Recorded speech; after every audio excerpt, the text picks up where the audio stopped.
아멘.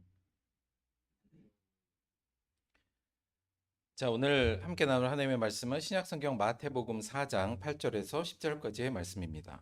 신약성경 3페이지 마태복음 4장 8절에서 10절까지의 말씀입니다.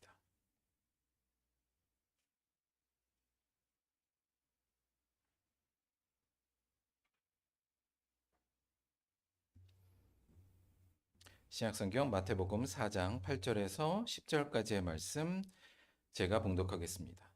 마귀가 또 그를 데리고 지극히 높은 산으로 가서 천하만국과 그 영광을 보여 이르되 만일 내게 엎드려 경배하면 이 모든 것을 내게 주리라.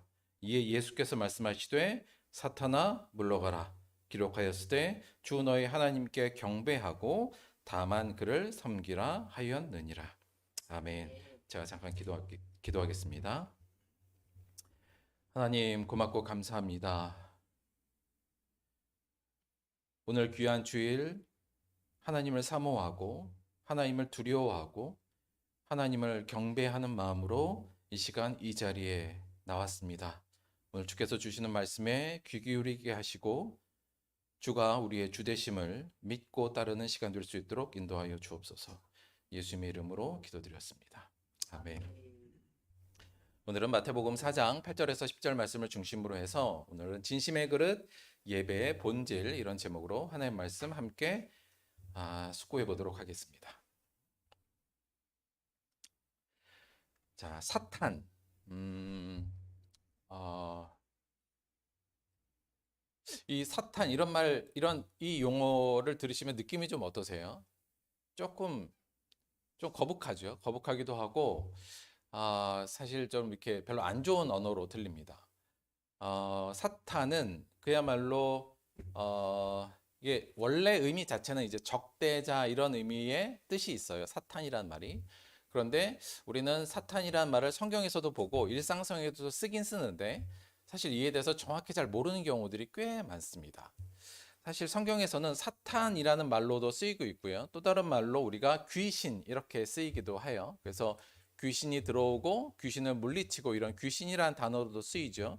이 귀신이라는 단어는 원래 헬라어로는 다이몬 이렇게 써요. 그래서 우리가 악한 영 이런 뜻으로 쓰이고요. 또 다른 의미로 또 다른 명칭으로 어떻게 쓰이고 있냐면 마귀 이렇게 많이 쓰이고 있죠. 그러니까 성경에서는 사탄, 귀신, 마귀 이런 식으로 이름이 나와 있는 존재들이 있습니다. 우리가 잘 알다시피 특히 이 마귀는 이 디아블로스 이렇게 원래 원어로 돼 있어요. 근데 이 뜻이 뭐냐면 이게 소위 말하면 이제 돌 던지는 모습이에요. 뭘 던지는 거. 그래서 원래 남을 비방하는 거, 남의 약점을 들여서 이렇게 막 후벼파고 그 사람의 잘못한 것을 비방하고 고소하고 뭐 이런 의미로 쓰이거든요. 그래서 마귀의 특징을 또 이런 사탄의 특징을 드러내는 것으로 사용되는 경우도 있습니다. 그러니까 우리가 사탄, 귀신, 마귀 이것은 한마디로 말하면 이렇게 정의할 수 있는데 성경에서 나올 때 하나님과 적대적 관계에 있는 악한 영적인 존재를 지칭하는 말로 저희들이 쓰고 있고요. 성경에서 그렇게 쓰여 있고 조금 더 깊이 들어가면 사탄과 귀신과 마귀를 우리가 분리하는 게 가능한가? 그러니까 뭐 사탄이 우두머리고 그 다음이 마귀고 그 다음이 귀신 뭐 약간 이런 식으로 설명하는 부분도 있고 또 그렇게 얘기하시는 분들도 있는데 사실은 이거 정확하진 않습니다. 그래서 우리가 사실 이 영적인 존재이기 때문에 저희들에게 알려진 정보가 사실 그렇게 많지 않고요. 성경적으로 보더라도 저는 뭐 사탄과 귀신과 마귀는 그렇게 뭐 굳이 이 세 개를 구별한다기보다는 그냥 악한 영의 세 가지 이름 정도 그 정도로만 이해하셔도 큰 문제는 없을 것 같아요. 특히나 이 한마디로 말하면 악한 영인데 그는 곧 하나님을 적대하는 자고 가장 큰 특징은 이게 비방하는 거다, 고소하는 거다. 요 정도의 의미로 요 세 가지 의미를 통칭해서 여러분이 하나님과 적대적 관계에 있는 악한 영적 존재가 있다. 이 정도로 저희가 이해를 하면 되는데 실제로 이 사탄이 그럼 어디에서 기원이 어디냐? 그래서 우리가 이제 흔히 알기로는 천사가 타락해서 사탄이 되었다. 이제 저희가 이 정도로 저희가 알고 있는데 사실 조금 더 깊이 들어가면 그것도 저희가 꼭 그렇게까지 볼 수는 없다라고도 얘기할 수 있어요. 그래서 사실 그 기원도 조금 불분명하긴 합니다. 명확한 건 성경에서 증거하는 것은 하나님과 적대적 관계에 있는 악한 영적인 존재가 있다는 거고요. 그 존재가 어떠한 활동으로 기본적으로 활동을 하고 있냐면 인간을 속이고 유혹하고 충동하여서 하나님의 뜻에서 멀어지게 하는 악한 존재다. 저희가 이 정도까지는 성경을 통해서 저희가 정의 내리고 생각해 볼 수가 있어요. 그런데 우리가 일반적으로는 사탄하면 이제 사탄 귀신 마귀하면 떠오르는 이미지가 이게 뿔나고 막 눈은 찢어져 있고 막 이빨 튀어나오고 약간 그런 걸 저희가 어떤 상상하게 되지 않습니까? 이게 일반적으로 이제 다양한 문화 속에서 나타나는 어떤 사탄이나 마귀나 귀신의 이미지 때문에 저희가 그런 이미지로 확 떠오르고 그런 이미지가 떠오르니까 사실은 좀 굉장히 대면하기 싫고 또는 좀 거북스러운 존재 정도로 생각을 많이 하는데요. 조금 더 성경적으로 저희가 이걸 조금 더 관찰할 필요가 있어요. 그런 이미지를 조금 더 제하고요. 한 가지 좀 더 이 존재에 대해서 말하자면 성경적으로 보자면 이 사탄이나 귀신이나 마귀는 인류의 역사와 함께 그 활동을 시작했고 지속하고 있습니다. 우리가 알다시피 아담과 하와를 결국은 타락시킨 게 이제 사탄이라고 우리가 뱀으로 표현된 사탄이라고 보고 있고요. 그런데 성경은 결국 이 귀신들 사탄과 마귀 하나님과 적대적 관계에 있는 이들은 결국 하나님께서 멸망시킬 것이라는 것이 계시록뿐만 아니라 다른 곳에서도 이미 예언되어 있고 그렇게 종말이 될 거라고 얘기하고 있습니다. 조금 더 깊이 들어가면 그럼 왜 하나님께서는 이런 사탄의 존재, 특히 하나님과 적대적 관계에 있는 이런 사탄의 존재를 바로 멸하시지 않고 지금 허용하고 계신가? 뭐 등등의 어려운 문제가 좀 있긴 있습니다만 물론 나중에 좀 이 부분에 대해서는 공부할 때 조금 더 얘기해 보도록 할게요. 여간 이 존재들이 있다는 사실, 그리고 성경에서 이러한 존재들이 끊임없이 역사적으로 볼 때 그리스도인들, 특히 하나님을 따르는 자들에게 역사해서 그들을 속이고 유혹하고 충동하여서 하나님 뜻에서 멀어지게 하고 있다는 이 사실 자체는 저희들이 성경을 통해서 명확하게 받아들일 수 있는 중요한 부분입니다.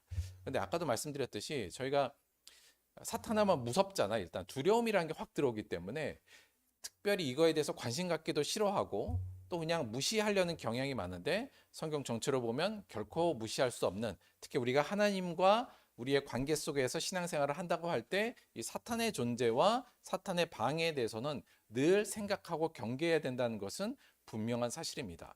한 세 가지 정도 저희가 이 사탄에 대한 이야기에 대해서 우리가 함께 주목할 부분을 말씀을 드릴 텐데요. 첫째는 하나님을 두려워하는 자, 하나님을 경외하는 자는 사탄을 일단 두려워할 필요가 없다, 이 부분입니다.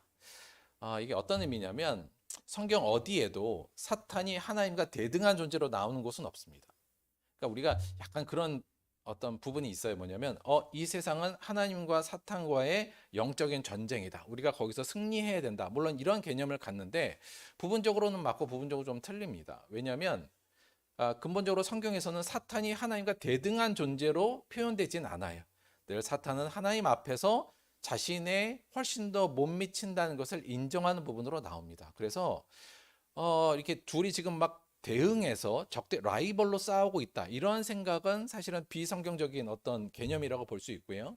물론 하나님께서 왜 그럼 사탄을 지금까지도 허용하고 있냐, 이건 조금 다른 문제이긴 합니다만 따라서 하나님을 두려워하는 자, 즉 하나님을 두려워할 건 하나님이지 사탄이 결코 아니다. 하나님을 두려워하고 하나님을 경외하고 그를 따르는 자는 사탄을 두려워할 필요가 없다는 것이 첫째 저희가 꼭 기억해야 될 부분이고요. 두 번째는 사탄은 여전히 활동 중이며 그 존재를 인식하고 경계하고 대적해야 된다는 것은 분명합니다. 사실 그 야고보서 4장 7절을 보면 그런즉 너희는 하나님께 복종할지어다 마귀를 대적하라 그리하면 너희를 피하리라. 사실 이 사탄에 대해서는 신앙적으로 극단적으로는 두 좀 부류가 있어요. 뭐냐면 모든 우리 삶에 있는 모든 악한 것들 혹은 안 좋은 것들을 모두 다 사탄의 역사로 보려고 하는 분들도 있습니다. 그러니까 이분들은 뭐 조금만 뭐 안 좋은 일이 있어도 사탄이 나를 뭐 공격하나 보다. 내 마음에 조금 안 좋은 생각이 들더라도 사탄이 나를 지금 조종하고 있다. 이런 식으로 삶의 모든 것을 사탄이 하는 것, 안 좋은 것들은 그렇게 이해하는 부분이 있는데 그런 분들도 있는데 제가 볼 땐 그건 좀 너무 과하다. 그리고 너무 신비주의적인 곳에 빠질 수 있는 위험이 있어서 물론 사탄이 여전히 우리를 괴롭히고 또는 우리를 유혹하고 속이려 하고 있지만 모든 것을 다 사탄으로만 해석하려는 것은 그렇게 건강한 신앙적 방법은 아닙니다. 반대로 사탄을 이야기하면 좀 비지성적인 것 같고 비이성적인 것 같고 신앙적으로 볼 때도 좀 고급스러우지 않은 것 같다라고 생각해서 사탄이라는 존재 그리고 그의 활동에 대해서 이야기하기를 좀 꺼리거나 혹은 별로 관심을 안 갖는 것 또한 올바른 방식은 아니라는 거죠. 저는 요 중간 정도를 유지하는 게 굉장히 중요합니다. 그러니까 사탄에 대해서 너무 심취하는 것도 그렇게 좋지는 않습니다만 또 제가 한때 한번 좀 그랬었거든요. 근데 그렇다고 완전히 무시하는 것도 성경적으로는 옳지 않다. 적당하게 균형 잡히게 사탄에 대해서 생각을 해야 되는데 하지만 그럼에도 불구하고 사탄이 여전히 활동 중이고 그 존재가 있다는 것을 우리가 인식하고 그가 우리를 공격한다는 것을 경계하고 대적해야 된다는 것은 성경이 우리에게 분명히 경고하는 부분입니다. 그래서 우리가 신앙생활함에 있어서 어느 한 부분에서는 언제나 사탄이 나를 공격하고 대적하고 속이고 늘 유혹하고 있구나. 이 부분은 우리가 명확하게 인지하고 있어야 된다. 이건 굉장히 중요한 부분이고요. 세 번째는 사탄은 교활하며 위장에 능하다는 사실을 알아야 된다. 그러니까 우리가 사탄하면 아까 말한 것 같이 막 뿔 나고 막 이렇게 무서운 형상 이렇게 생각하시는데 근본적으로 사탄은 그렇게 우리에게 접근하지는 않는다. 물론 뭐 그럴 수도 있겠습니다만 우리가 고린도후서 11장 15절에 보면 이것은 이상한 일이 아니니라 사탄도 자기를 광명의 천사로 가장하나니 그러므로 사탄의 일꾼들도 자기를 의의 일꾼으로 가장하는 것이 또한 대단한 일이 아니라 그들의 마지막은 그의 행위대로 되리라. 그래서 보통 사탄은 우리가 생각할 때 그냥 뭐 탁 나타나서 왜 놀래키는 그런 개념이 아니라 굉장히 나이스하게 다가오고 굉장히 치밀하고 교활하게 다가와서 우리를 속이고 우리를 유혹하는 대상이다. 이건 꼭 기억하셔야 될 것 같아요. 그래서 그렇게 만만하지는 않다. 우리가 쉽게 대적할 수 있는 그냥 넉넉히 있으면 당할 위험성이 많다는 것도 성경이 우리에게 경고하는 바입니다. 그래서 우리 신앙생활을 할 때 지난주에 왜 제가 이제 그런 말씀 드렸어요. 예진이가 하나님의 좋은 은혜를 경험한 것을 이야기하지 않았습니까? 기본적으로 생각할 때 아이고 감사하고 좋지만 하나님의 은혜가 있는 곳에 사단의 공격과 시험이 동시에 있다는 건 성경적으로 볼 때도 그렇고 우리 신앙적 경험을 통해서도 그래요. 그래서 제가 예진이에게 좀 그런 좋은 어떤 신앙적 경험, 내가 사랑하고 참고 인내하는 경험을 했으면 또 다른 시험들이 또 다가오겠구나. 이제 이렇게 말씀을 드린 건데 성경적으로 보더라도 우리가 은혜 있는 곳에 사단의 시험이 있고 사단의 유혹이 있다. 이 정도로만 기본적으로 생각하면 우리가 조금 더 사탄을 경계하는 데 있어서도 조금 더 훨씬 더 유익하지 않나 그런 생각을 갖습니다.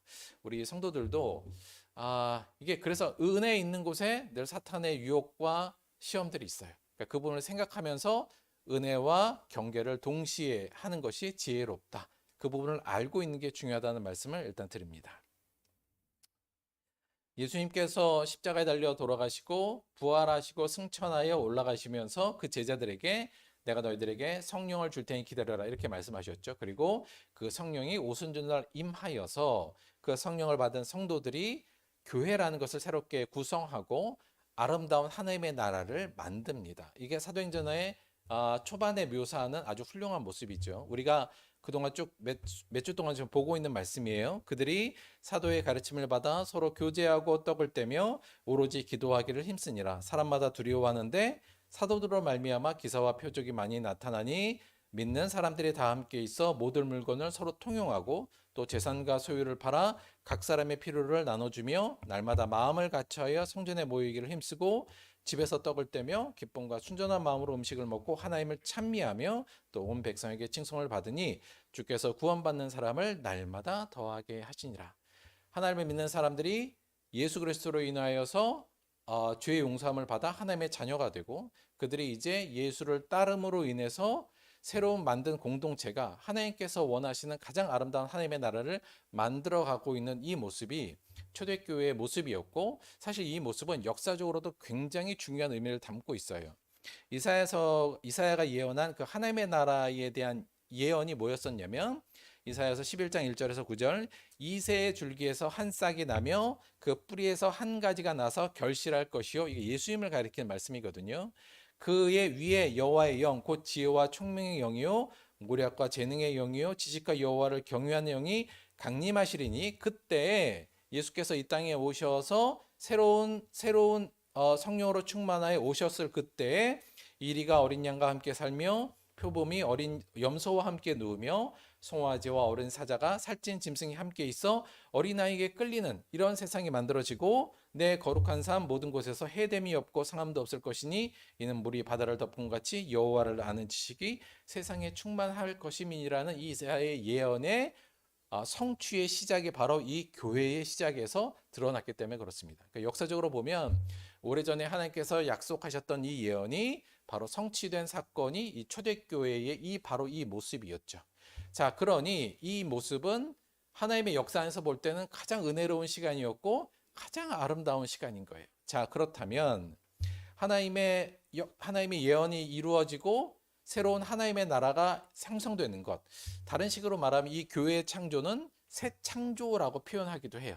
그러니까 하나님께서 인간 아담을 만드시고 세상을 창조하신 것이 첫 번째 창조라면 예수 그리스도가 이 땅에 오시고 교회가 생기기 시작한 것, 이 부분이 이제 새로운 창조, 두 번째 창조로 우리가 얘기도 많이 하는 거거든요. 그래서 하나님의 두 번째 창조가 새롭게 이루어지는 이 순간이 바로 초대교회가 이렇게 이제 아름다운 모습이 되었던 건데, 자, 그렇다면 이 은혜 안에 이 은혜가 있는 곳에는 뭐가 있다고요? 예, 사탄의 유혹과 시험이 반드시 따를 것이라는 것을 저희가 기본적으로 생각하면 되는 겁니다. 그래서 사실은 당연히 사탄이 이 모습을 그냥 두고 볼 수는 없었겠죠. 이렇게 말하면 좀 그렇습니다만 만약에 우리가 사탄의 입장이라면 아름다운 모습이 지금 형성됐잖아요. 사람들이 하나님의 뜻대로 하나님의 나라를 형성하고 서로 네 것과 내 것이 없는 아름다운 하나님 나라의 공동체, 높고 낮음이 없이 모두가 하나 되는 이 아름다운 공동체가 예수 그리스도의 이름으로 이루어지고 있는 이 상태를 사탄 입장에서는 어때요? 파괴해야 되는 거예요. 그렇죠? 당연히 파괴하려고 노력하겠죠.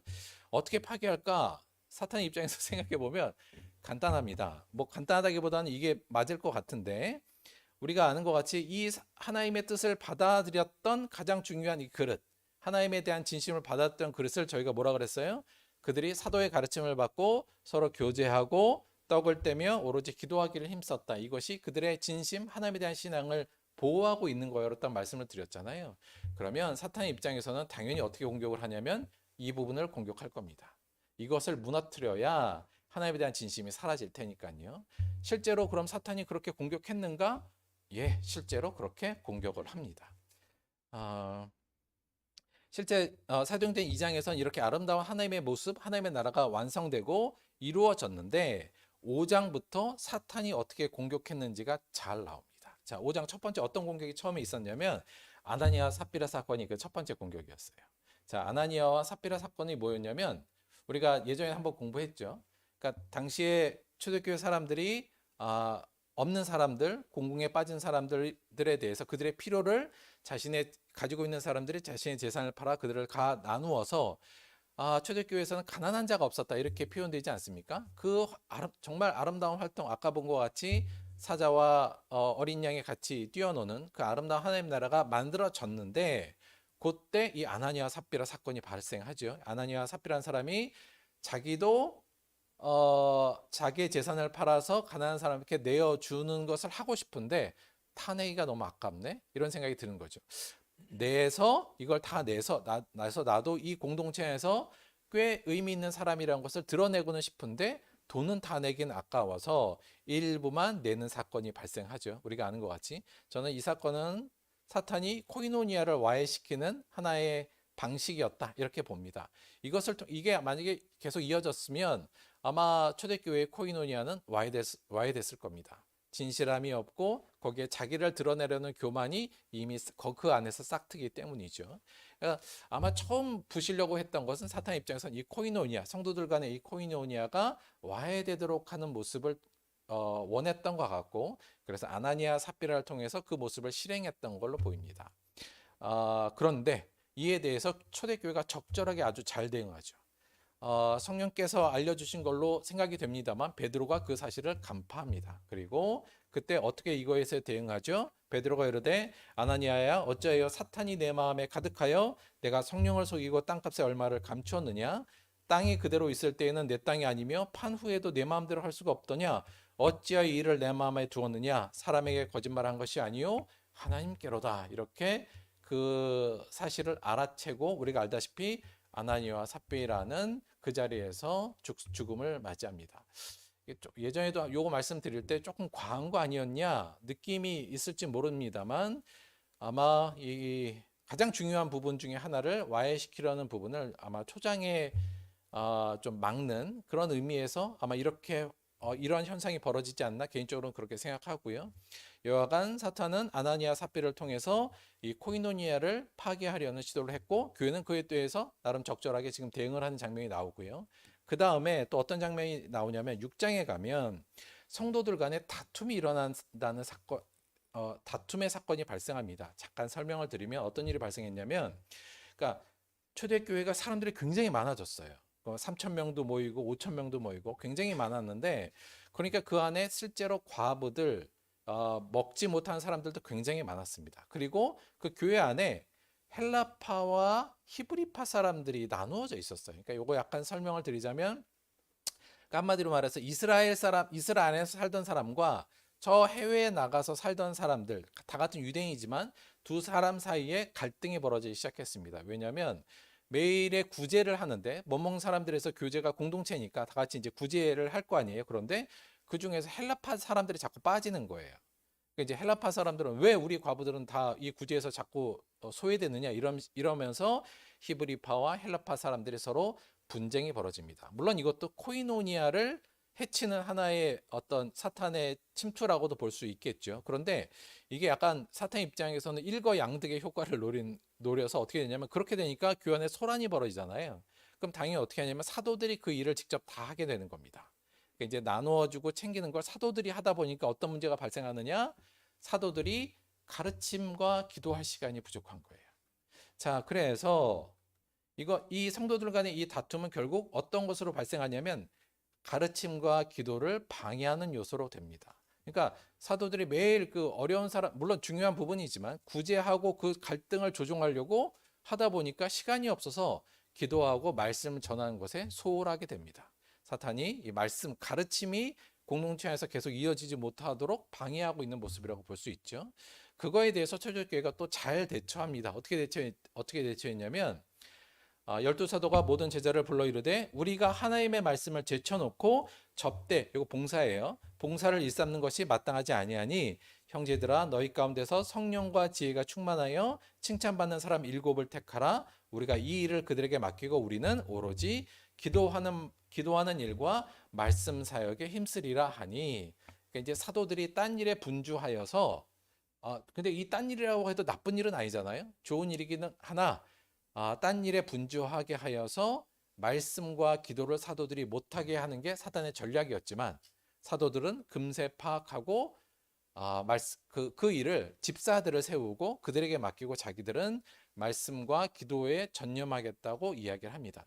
이게 그래서 집사제도의 시작이고 어찌 보면 교회의 직분의 처음에 이제 의미이기도 하고 시작이기도 해요. 그래서 교회가 그래서 이 가르침과 기도가 더 이상 줄어들지 않게 이렇게 잘 방어했고요. 그러니까 공격이 있었고 또 잘 방어를 했고 이게 안 되니까 결국은 사탄이 쓴 방법은 뭐냐면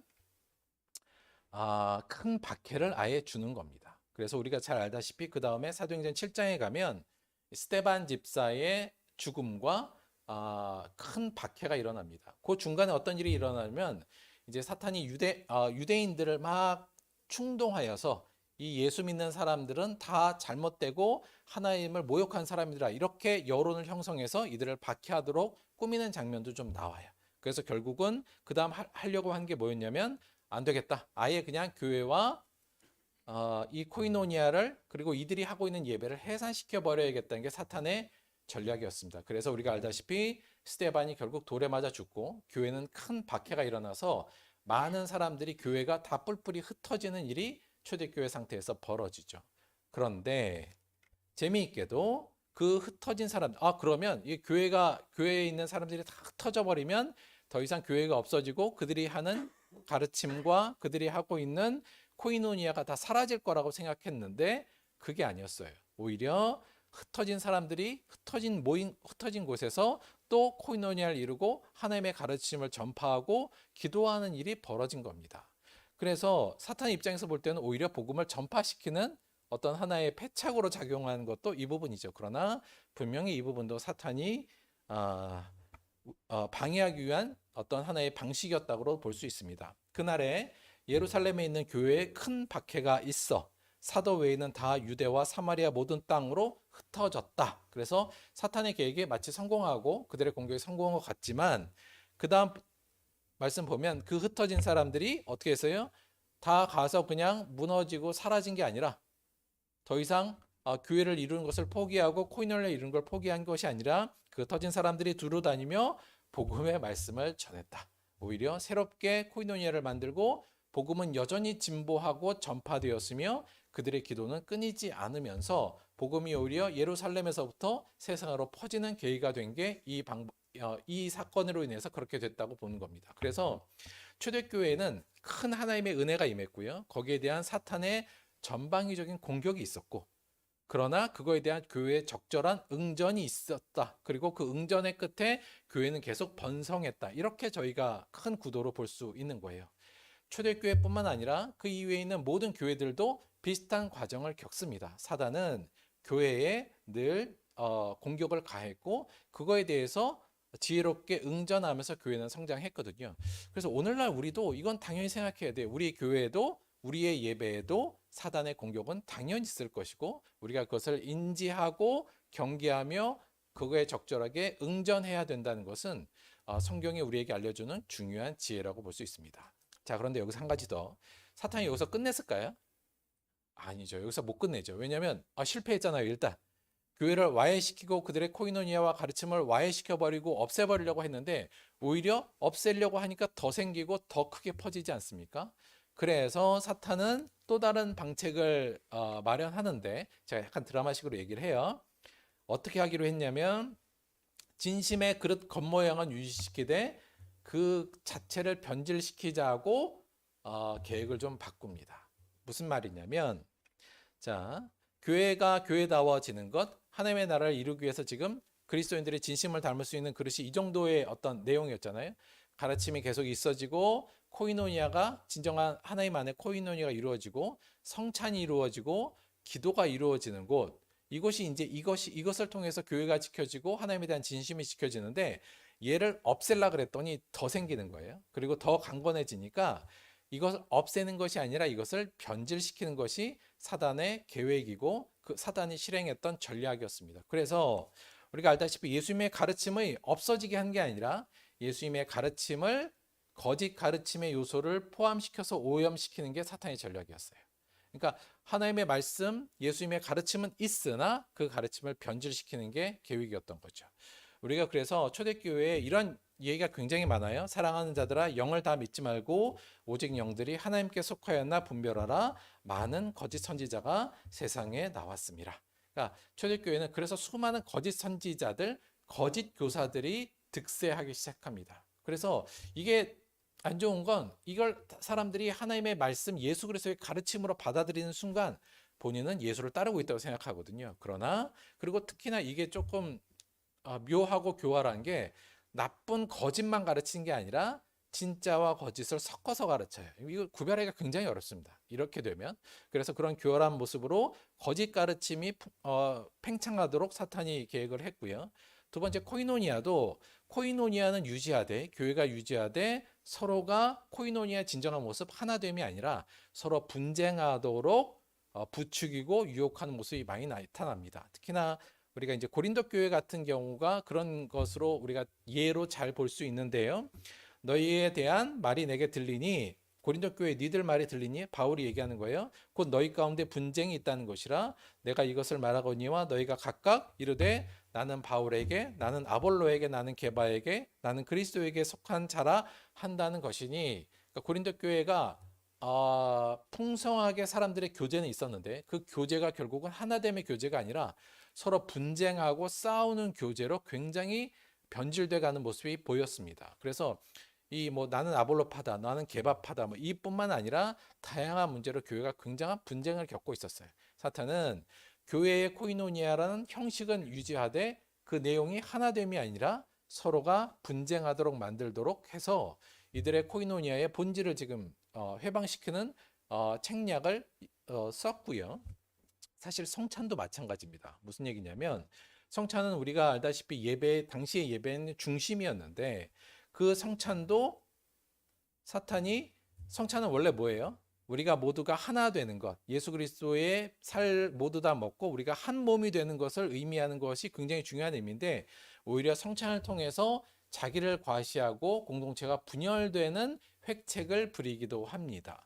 이 부분은 어디에서 우리가 또 알 수 있냐면 고린도전서 11장 20절에서 22절에 사도 바울이 고린도 교회에게 한 말이에요. 뭐라 그러냐면 그런즉 너희가 함께 모여서 주의 만찬을 먹을 수 없으니 이는 먹을 때 각각 자기의 만찬을 먼저 갖다 먹으므로 어떤 사람은 시장하고 어떤 사람은 취함이라.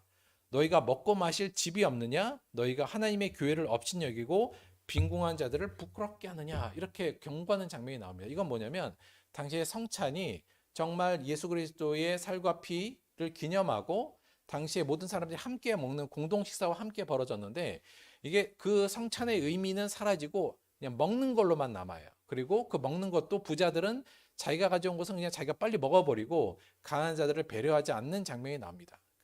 사도 바울이 뭐라 그러냐면 그래서 야 그런 사람들은 성찬할 필요 없어. 지금 이렇게 굉장히 경고하는 거거든요. 성찬은 당시의 어떤 예배의 중심이었지만 그 중심은 유지하되 그 중심이 변질되어서 그 중심의 본질이 오히려 오염시키도록 하는 일들이 초대교회도 많이 벌어졌고 사탄도 그렇게 노력했다는 것을 우리가 볼 수 있죠. 사실 기도는 말할 것도 없는데 기도는 사탄이 변질시키기 제일 쉬운 거고 제일 좋아하는 거죠. 초대교회 사람들은 열심히 기도했는데 기도의 중심이 뭐였었냐면 우리가 하나님의 말씀을 담대히 전하게 하여 주옵소서. 이 기도가 사실은 핵심이었어요. 그런데 기도는 점점 어떻게 변했을까요? 사탄이 어떻게 변질시켰을까요? 여전히 사람들은 열심히 기도하지만 그 기도의 내용이 자신의 욕망을 이루는 기도의 내용으로 변질되게 만들죠. 그 내용을 우리가 초대교회에서도 좀 볼 수 있는데요. 우리가 야고보서 4장 3절에 보면 우리가 구하여도 받지 못함은 정욕으로 쓰려고 잘못 구하기 때문이다. 그러니까 정욕을 위해서 잘못 구한 일들도 굉장히 많아지는 겁니다. 이게 어떤 효과를 그래서 이 기도가 결국은 욕망을 구하는 기도로 변질시키는 것도 사탄이 획책한 어떤 방법이라고 볼 수 있는 거죠. 그러니까 사탄이 이 방법이 무서운 건 뭐냐면 예수의 가르침도 있고 코이노니아도 있습니다. 성찬도 진행되고 있고 기도도 다들 열심히 하고 있어요. 문제는 하고는 있는데 결국 그거의 본질의 의미로 쫓아가지 않고 오히려 그 반대로 흘러가게 만든다는 겁니다. 이게 얼마나 기가 막힌 전략이냐면 열심히 더 가르침을 받을수록 코이노니아를 더 열심히 할수록 성찬에 더 깊이 들어갈수록 기도를 많이 할수록 어떻게 되냐면 거짓 가르침에 오염되고 서로 분쟁하고 서로 자기를 과시하면서 욕망을 더 추구하는 모습이 되어 버린다는 것이 이 전략의 가장 큰 문제점이죠. 또 하나 그럼에도 불구하고 자기는 잘못되고 있다는 것을 인지하지 못합니다. 왜냐하면 여전히 예수의 가르침을 받고도 있고 코이노니아에 참석하고 있고 성찬도 하고 있고 기도도 하고 있거든요. 사실 이 방식은 이미 한번 사탄의 입장에서는 성공한 전략이었어요. 이미 구약에서 사실 구약 백성들이 갖고 있던 율법은 뭐였어요? 그들의 진심을 담는 가장 중요한 그릇이고 소중한 거였는데 그들이 어떻게 돼요? 율법은 여전히 지키나 율법의 본질을 훼손시켜서 사람들이 율법만 지키고 그 안에 있는 본질을 놓치게 만들어서 하나님부터 멀리 떨어지게 하는 것이 이미 사탄이 계획했던 방식이고 성공한 방식이었던 거죠. 그래서 이 방식은 초대교회에서 끊임없이 사탄이 이 방식으로 또다시 공격했고 교회는 이거에 대해서 때로는 당하기도 하고 때로는 응전하면서 계속 발전했던 것이 교회의 역사라고 볼 수 있습니다. 오늘날 예수님의 가르침, 코이노니아, 성찬, 이런 기도, 이런 우리의 진심을 지키는 이 그릇을 우리가 어떠한 형식, 어떠한 의식으로 지금 하고 있냐면 우리가 예배라는 형식으로 이것을 지금 하고 있어요. 그렇죠? 그래서 예배 안엔 가르침이 있고 예배 안에는 코이노니아가 있고요. 사실 헌금도 코이노니아의 일종이죠. 내 것을 내어서 함께 나누는 것. 그게 초대교회에 있었던 그 코이노니아와 서로 하나됨의 모습이고요. 또 교회 안에 예배 안에 성찬이 있고 예배 안에 기도가 있는 것. 이게 바로 이러한 내용을 우리가 예배라는 하나의 형식과 의식으로 만들어서 오늘날 하고 있습니다. 그래서 예배는 굉장히 중요하죠. 왜냐하면 하나님의 진심을 담을 수 있는 그릇의 요소를 다 담고 있기 때문에 오늘날은 이 예배의 의식이 예수 하나님의 마음을 진심을 담을 수 우리 하나님에 대한 우리의 진심을 담을 수 있는 가장 중요한 그릇입니다. 그렇다면 당연히 이 예배는 오늘날 사탄의 입장에서 뭐예요? 여전히 공격의 대상이겠죠. 따라서 여전히 사탄은 우리의 예배를 방해하려고 하고 있다. 그리고 예배를 못 드리게 하거나 그건 사실은 조금 별거 아니에요. 왜냐하면 예배를 좀 못 드리다 보면 예배는 드려야 돼 이런 마음이 생기잖아요. 더 말씀을 같이 더 안 좋은 건 예배를 드리되 본질을 놓쳐서 예배를 더 열심히 드릴수록 예배와 예배의 실제적인 목적은 멀어지게 만드는 이 사탄의 노력을 우리가 경계하고 알고 인지하여서 응전해야 된다. 그것이 오늘날 우리에게도 여전히 유효하다는 것을 잊지 말아야 됩니다. 물론 우리가 그래서 예수님의 가르침이 거짓 가르침이 되지 않도록 노력해야 되고 코이노니아의 본질을 잘 찾고 또 우리가 성찬의 의미를 잘 알아서 해야 되고 기도도 올바로 해야 되고 이렇게 하는 것도 맞는데요. 좀 오늘은 큰 의미로 우리가 이제 예배라는 것을 지금 예배를 드리고 있잖아요. 이 예배라고 하고 있는 이 의식의 본질이 뭐냐? 그것을 우리가 한마디로 좀 정의하면서 이 예배를 흐트러뜨리려는 사탄의 전략에 맞서서 우리 이것만 붙잡고 있으면 좀 될 것 같다라는 이야기를 좀 해보려고 합니다. 한마디로 말하면 예배 본질이란 게 대체 뭐야? 이 부분인데요. 여러분 예배 본질이 뭘까? 우리가 지금 드리고 있는 이 예배 본질이 뭘까를 생각할 때 물론 여러 가지의 이야기가 나올 수 있습니다만 오늘은 이 말로 저는 정의해도 될 것 같다는 생각이 듭니다. 예수님께서 이 땅에 오셔서 사역을 하시기 전에 우리가 알다시피 이제 사탄으로부터 시험을 받으시죠. 아담이 사탄에게 시험에 넘어가서 타락하고 그 이후에 인류가 타락했듯이 새로운 아담인 예수 그리스도께서도 마찬가지로 이 땅에 오셨을 때 사단으로부터 유혹과 시험을 받습니다. 예수님이 이 시험을 이겨내죠. 그러므로 그 예수님 밑에 있는 그 예수님의 밑에 있는 우리들은 죄나 형벌이 아니라 영생의 길로 갈 수 있는 길이 열렸다고도 볼 수 있어요. 자, 그 예수님의 에 대해서 사탄이 또 얼마나 유혹을 심하게 했겠습니까? 시험을 열심히 했겠죠. 첫 번째, 두 번째도 굉장히 교활한 시험을 하죠. 그런데 세 번째 시험에 이렇게 나옵니다. 8절 마귀가 또 그를 데리고 지극히 높은 산으로 가서 천하 만국과 그 영광을 보여주면서 이르되 만일 내게 엎드려 경배하면 이 모든 것을 너에게 주겠다. 자, 이게 유혹의 내용이에요. 천하 만물을 다 보여주고 그 모든 영광을 다 보여주면서 너 나에게 엎드려 경배하면 내가 이거 모든 거 다 너한테 줄게. 이렇게 얘기하죠. 그때 예수님이 이렇게 말씀하십니다. 명령으로 하죠. 사탄아 물러가라. 기록되었을 때 주 너희 하나님께 경배하고 다만 그를 섬기라 하였느니라.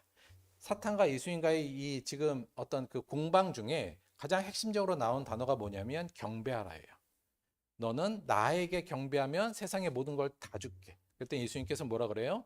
나는 하나님만 경배할 거야. 지금 이게 주 내용이지 않습니까? 핵심은 이 경배하다인데 이 경배하다는 게 뭐냐? 프로스큐네오라는 헬라어인데요. 이게 이제 원래 의미 자체, 그러니까 아주 기초적인 의미는 몸을 숙여서 누군가의 발에 입맞추는 거예요. 형상이 되시죠? 그러니까 이게 마치 그 주인 앞에 가서 종이 그에게 무릎 꿇고 엎드려서 그 발에 입맞춤하는 것, 그걸 의미하는 거고요. 그건 또 다른 의미로는 나의 주인으로서 나는 당신에게 절대 복종하겠다는 의미가 바로 프로스큐노의 의미고 이게 이제 경배하라, 나는 안 할래, 나는 하나님께만 경배한다. 지금 이 얘기의 핵심적인 내용이 바로 이 내용이라는 거죠. 그런데 성경에서는 이 프로스큐노가 경배하다라고 표시되기도 하고요. 이해되기도 하고 번역되기도 하고 다른 의미로 어떻게 번역되냐면 다른 의미가 아니라 같은 의미인데 시간 좀 드려요? 다른 의미인데 경배하다가 어떤 식으로 번역되었냐면 이게 곧 예배하다로 번역되어 있어요. 그러니까 다른 곳에서 이 프로스케네오는 또 예배로 번역되어 있습니다. 우리가 예배한다는 건 뭐냐? 사실 저는 이거 번역 굉장히 잘한 것 같아요. 예배, 절하는 거예요. 배. 예의를 갖춰서 절하는 게 곧 예배입니다.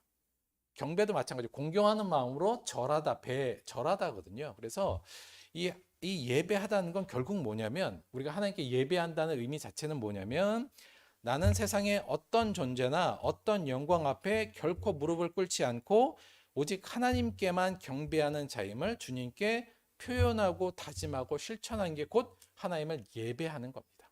그러니까 나 하나님께 예배합니다라는 것은 세상의 어떤 것에서 나는 무릎 꿇지 않는다. 그 앞에 고개 숙이지 않아. 그러나 단 하나님에게 나는 무릎 꿇는 사람이야라는 것을 하나님 앞에 가서 내가 그것을 표현하는 거예요. 저는 이런 사람입니다. 저는 하나님께만 무릎 꿇어요. 하나님께만 복종하겠습니다. 세상 어떤 것도 무릎 꿇지 않는 사람이라는 것을 하나님께 표현하고 그걸 통해서 내 스스로가 다짐하고 그것을 가지고 살아가는 것이 곧 예배하는 거죠.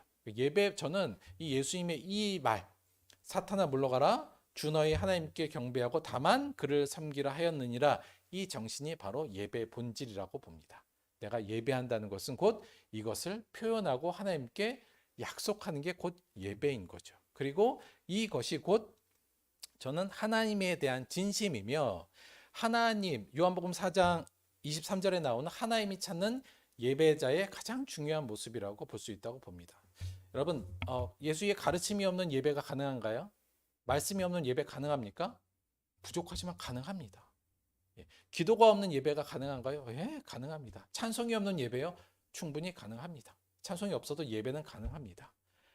온라인 예배 가능합니까? 아쉽긴 합니다만 불가능하진 않습니다. 왜요? 예배란 내가 하나님에게 내가 다른 것에는 어떤 것에는 충성하지 않아요. 다른 어떤 것에도 무릎 꿇지 않습니다. 오직 당신에게만 무릎 꿇어요. 당신은 나의 주님이기 때문이란 것을 표현하는 거라고 말씀드렸잖아요. 그 표현의 형식이 어떠한 형식이건 세상에 수많은 예배 형식도 있고 예배 방식도 있지만 모든 것을 다 제외하고 그 정신이 일단 살아있으면 그 모습이 살아있으면 그것은 예배입니다. 반대로 그 정신이 없이 아무리 말씀이 있어도 아무리 기도가 많아도 아무리 찬송을 오래 해도 사실은 그것은 예배라고 할 수 없는 거죠.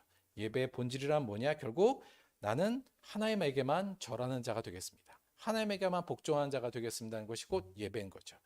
사랑하는 우리 성도님들이 예배에 올 때는 이거 하나만 가져가면 됩니다. 가져간다기보단 여러분 그래서 우리가 보통 예배에 와서 뭔가를 자꾸 받으려고 하잖아요. 은혜 있는 예배를 찾아가기도 하고 위로가 있는 예배, 위로가 있는 말씀을 찾아다니기도 합니다. 나쁘다는 건 아니에요. 그러나 예배의 본질은 뭐예요? 오늘 내가 예배 자리에 나온 건 뭐예요? 하나님, 저는 세상 다른 것 아무에게도 절하지 못합니다. 절하지 않겠습니다. 어떠한 유혹도 어떠한 영광도 그 앞에 절하지 않겠습니다. 오직 하나님에게만 절하고 당신에게만 복종하겠습니다. 왜냐하면 당신이 저의 유일한 주님이니까요를 하나님께 표현하는 자리가 이 예배 자리이기 때문에 여러분이 돌아가실 때 그 마음만 갖고 표현했다면 훌륭한 예배를 드렸다고 볼 수 있습니다. 비록 거기에 은혜도 오고 위로도 오고 이런 게 오면 더 좋지만 안 와도 내가 그것을 표현한 것이 제일 중요하다는 거죠.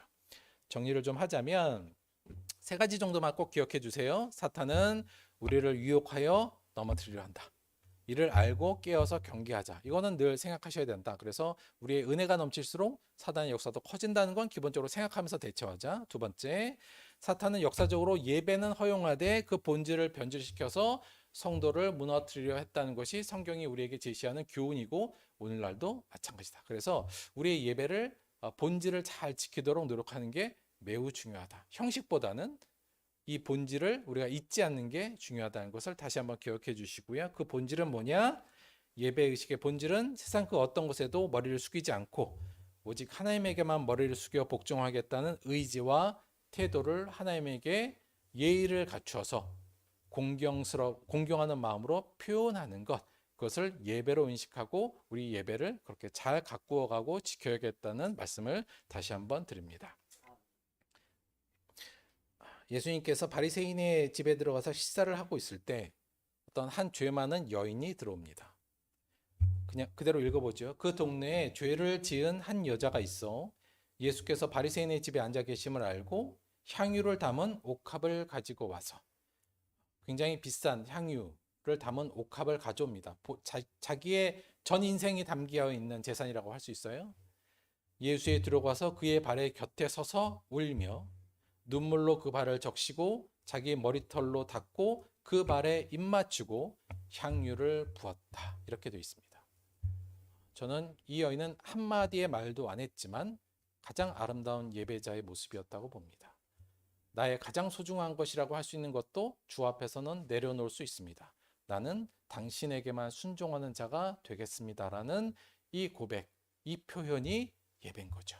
그리고 그는 아름다운 예배자가 되어서 다른 버전에 보면 예수님께서 이 여자의 하는 행동을 복음이 전파되는 곳에 모두 기억하라 이렇게까지 말씀하셨습니다.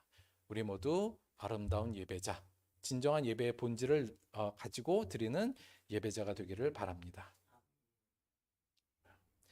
지금도 사탄은 우리를 매일 산으로 끌고 올라가죠. 그리고 우리의 눈앞에 세상의 좋은 영광들을 엄청나게 많이 보여주고 있습니다. 고개만 돌리면 세상의 수많은 영광들을 우리가 보게 되지 않습니까? 그리고는 그 세상 앞에 무릎을 꿇으면 얻을 수 있다고 이야기하고 있죠. 여전히 유혹하고 있습니다. 그때 사랑하는 우리 성도들 어떻게 대답하라고요? 예수님처럼 사탄아 물러가라. 사탄아 물러가라. 그렇게 말하는 저와 여러분이 되기를 바랍니다.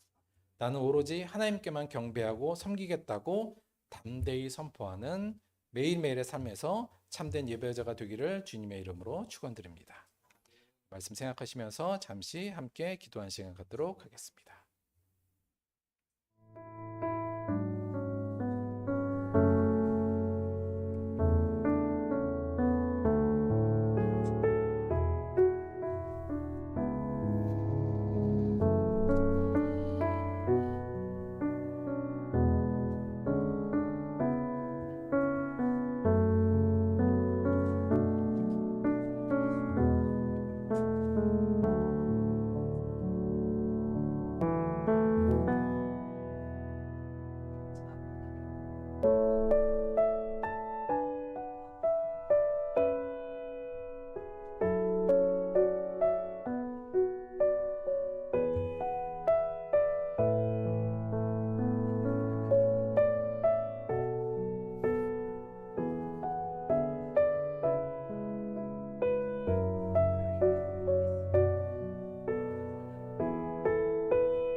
하나님, 우리가 그렇게 많은 예배를 드리면서도 그럼에도 불구하고 우리는 지금 어디에 무릎을 꿇고 고개를 숙이고 있는지를 되돌아봅니다.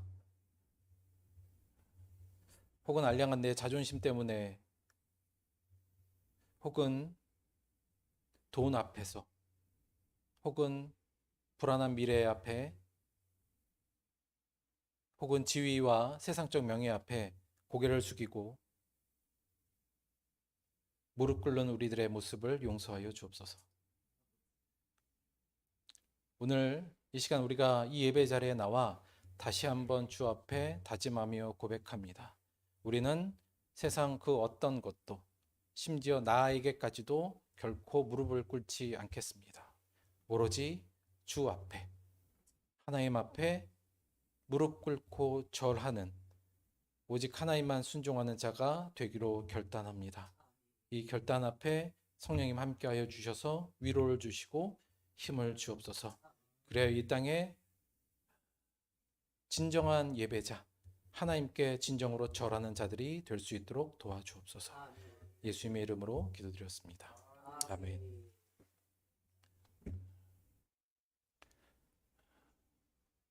자, 광고 말씀 잠깐 드리겠습니다. 자, 2023년 들벗교회 여름 성경학교 여름 수련회 다 붙여도 되고요. 제가 이름을 여름 코이노니아 이렇게 붙였어요. 그래서 성령의 열매를 맺는 코이노니아 이렇게 이제 일단 이렇게 부제를 좀 잡았고요. 큰 거 없습니다. 우리가 알다시피 작년에 했던 거, 그 비슷한 포맷으로 저희 갈 텐데 저희가 좀 더 친해져 보자. 요게 더 핵심이에요. 그래서 일단 7월 22일 이번 주 토요일이에요. 11시에 개예배를 시작해서 그 다음 주일날 주일 예배로 마치는 그 순서로 가도록 하겠습니다. 한 10시 반 정도까지 오셔요. 그래야 아시겠지만 사진 일단 찍고 개인 사진 찍고 시작할 테니까 조금 일찍 와주셔서 주일날 11시 아닙니다. 토요일날 11시에 와주셔야 되고요. 우리 아이들하고 우리 좀 젊으신 세대들은 1박 2일 할 건데 그래서 뭐 세면되고 그 다음에 아이들은 물놀이 할 거니까 그 물놀이 준비 좀 하게 해주시면 되고요. 제가 요거는 이게 저희가 잠자리가 저 여기 2층 집에서는 여자들이 잘 거고 남자들은 그냥 대충 여기서 잘 건데 요 유아시라고 해서 근데 아무래도 60세 이상 좀 어르신 분들은 조금 잠자리가 불편하기도 하고 해요. 그래서 어르신들은 저녁 행사 끝나고 집에 가셨다가 아침에 새벽기도 6시 반에 할 거거든요. 그 새벽기도에 맞추어서 오셔도 된다. 그것도 가능하다. 이 말씀 드리고, 그래도 나 여기서 잘래? 예, 어떻게든 자리 한번 마련해 볼 테니까, 예, 그렇게 하셔도 된다는 말씀을 좀 드립니다. 뭐 자세한 어떤 그 프로그램에 이런 건뭐 작년하고 좀 비슷하고 조금씩 변화를 준 것도 있어요. 그럴 테니까 그냥 편안하게 서로 우리 친해지고 서로 더 알아가자. 그 마음으로 편안한 마음으로 다음 주 10시 반까지 정도 토요일 날 교회로 와주시면 됩니다. 작년에 한번 해봤으니까 크게 뭐 어렵지는 않을 것 같아요. 그렇게 해서 즐겁고 재밌게 주 안에서 좋은 교제 시간이 되기 위해서 다 함께 노력해 주시기 바랍니다. 자, 오늘 가실 때 양배추 드릴 건데요. 양배추 저희가 약 한 번도 안 치고 심어갖고 수확을 잘 했어요. 근데 문제가 뭐냐면 저희가 비가 이번 주에 엄청 많이 왔잖아요. 그때 비 맞으면서 쫄딱 맞으면서 수확을 했는데 이게 하도 물을 많이 먹고 그래서 지금 조금 상태가 빨리 안 먹으면 조금 위험한 상태다. 그래서 오늘 주시는 거 가면 그 심지 부분이 약간씩 조금 문제가 생겨요. 그래서 심지 잘라내시고 데쳐 먹든 소스 발라서 먹시든 빨리빨리 드셔라. 예, 저장하지 말고 빨리 드시라는 말씀을 다시 한번 드리고 약 하나도 안 쳤다는 거, 건강에 좋다는 거 말씀드리면서 그거 잘 그 양배추 잘 활용해 주시기 바랍니다. 여름 행사에 대해서 할 말 있으시거나 혹은 또 뭐 문의하실 거 있으면 예배 끝나고 따로 알려주시고요. 네, 그 정도 광고하도록 하겠습니다. 하여튼 이번에 재미있게 우리 한번 잘 지내봐요. 한 가지 걱정은 저희가 날씨가 지금 한 수요일 정도까지는 일단 비가 예보가 돼 있기 때문에 목금토는 현재는 아닌데 워낙 기상이 뭐 변화무쌍하니까 여간 뭐 그러면 저희 안에서 그냥 탄력적으로 운영할 테니까요. 비가 와도 너무 심하게 오지 않는 이상은 할 거니까 예, 그렇게 알고 계시면 되겠습니다. 자, 헌금을 위해 봉헌 기도하고 주기도문 합독으로 예배 마치도록 하겠습니다.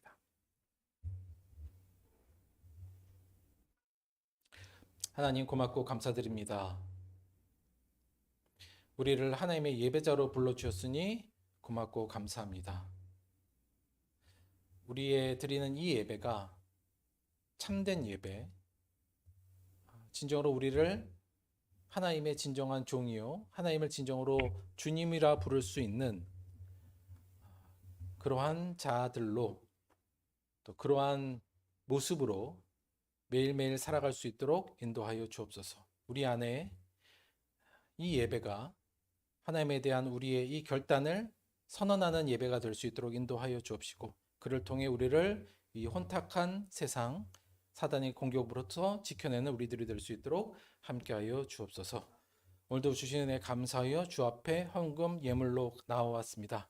이를 통해 우리가 진정한 하나님의 예배자가 되고 주만을 복종하겠다는 우리의 결단이 강화되고 발전될 수 있도록 인도하여 주옵시고 예물이 쓰이는 모든 곳에 하나님의 사랑이 전파될 수 있도록 인도하여 주옵소서.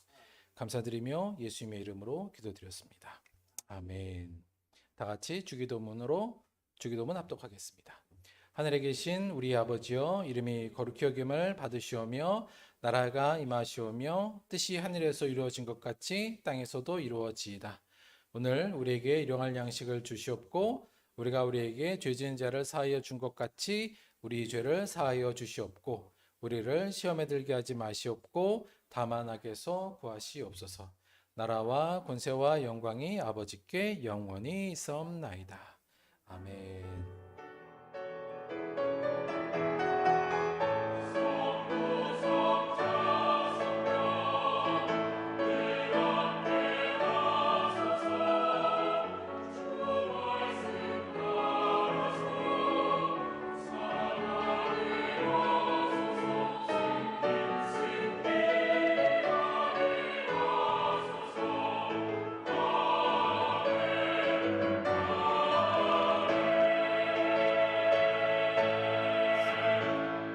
하나님께 감사의 박수 드리겠습니다.